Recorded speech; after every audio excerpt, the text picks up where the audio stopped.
श्री कृष्ण भगवान की जय। पुरुषोत्तम मास की जय।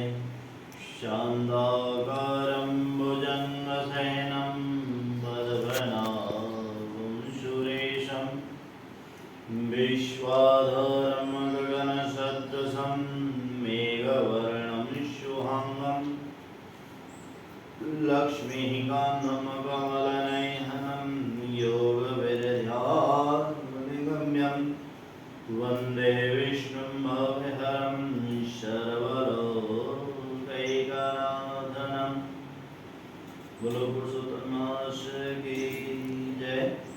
अतः 14वां अध्याय प्रारंभ। श्री नारायण बोले, राजा इसी प्रकार चिंताग्रस्त रहता था कि एक समय वाल्मीकि ऋषि उसके यहाँ आए। राजा ने जल्दी से उठकर भक्ति सहित उनके चरणों में नमस्कार किया। तब वाल्मीकि ऋषि राजा को शांत देखकर कहने लगे कि हे राजन, तेरे मन में जो कुछ भी चिंता हो वह मुझको बिना संकोच कहो। क्या बात है? दृढ़वंता ने कहा, महाराज, आपके चरणों की सेवा से सब सुख है, परंतु हे ब्राह्मण, एक बड़ा भारी संदेह मेरे मन में। सो उस वन के तोते के मुख से लगे हुए सूर को आप दूर करिए।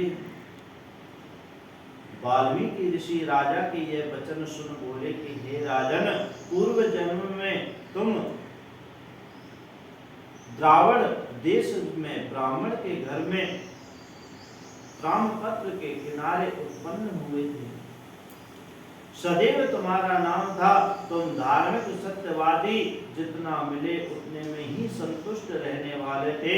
तुम्हारी स्त्री उत्तम गुणों वाली गौतम ऋषि की पुत्री गौतमी नाम से विख्यात थी। गृहस्थाश्रम के धर्म में चलने वाले सुदेव को कितना ही काल व्यतीत हो गया, परंतु उनकी उन्नति नहीं हुई। एक दिन आसन पर बैठा हुआ अपनी स्त्री के से सेवा कराता हुआ थका हुआ वह ब्राह्मण कहने लगा कि हे सुंदरी, संसार में पुत्र से करे कोई सुख नहीं,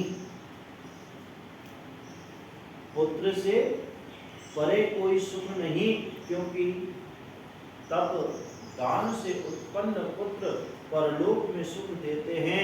शुद्ध वंश में उत्पन्न हुई संतति इस लोक और परलोक में सुख देती है।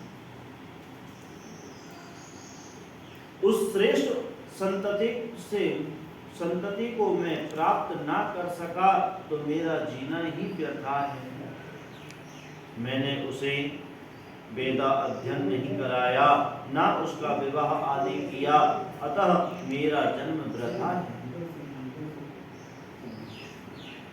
इसलिए मेरी मृत्यु शीघ्र हो जाए तो अच्छा है, मुझको आयु प्रिय नहीं।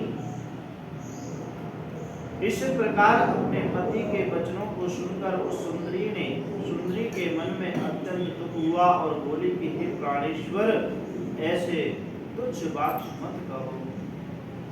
तुम्हारे जैसे वैष्णव सूरवीर कभी निराश नहीं होते। हे विप्र, आप सत्य धर्म में तत्पर रहे, आपके तो स्वर्ग जीता है। पुत्र की इच्छा है तो हरि जगन्नाथ की आराधना करो। वह ब्राह्मण श्रेष्ठ धर्म पत्नी के ऐसे वचन सुनकर निश्चय के साथ ताम्रपत्री नदी के किनारे चला गया। वहां जाकर पुण्य तीर्थ में स्नान कर महाभयंकर तप करने लगा। ऐसे उस तपोनिधि के 4000 वर्ष बीत गए। हे ब्राह्मण, उसके तप से त्रिलोकी कांप उठी। सुदेव का महाउग्र तप देखकर बड़े वेग से गरुड़ पर चढ़कर भक्त वत्सल श्री भगवान प्रकट हुए। श्री नारायण बोले कि हे नारद जी, नवीन मेघ के समान चतुर्भुज जगत के पालन करने में समर्थ उन मुरारी के आनंदित मुख को देखकर बड़े हर्ष के साथ सुदेव ब्राह्मण ने मुकुंद को साष्टांग नमस्कार किया। बोलो विष्णु भगवान की जय। श्री कृष्ण भगवान की जय। सुखदेव जी महाराज की जय। पुरुषोत्तम मास की जय। श्रीमन्नारायण नारायण नारायण भजमन नारायण नारायण नारायण सत्य नारायण नारायण नारायण भजमन नारायण नारायण नारायण श्रीमन्नारायण नारायण नारायण। बोलो विष्णु भगवान की जय। आज के आनंद की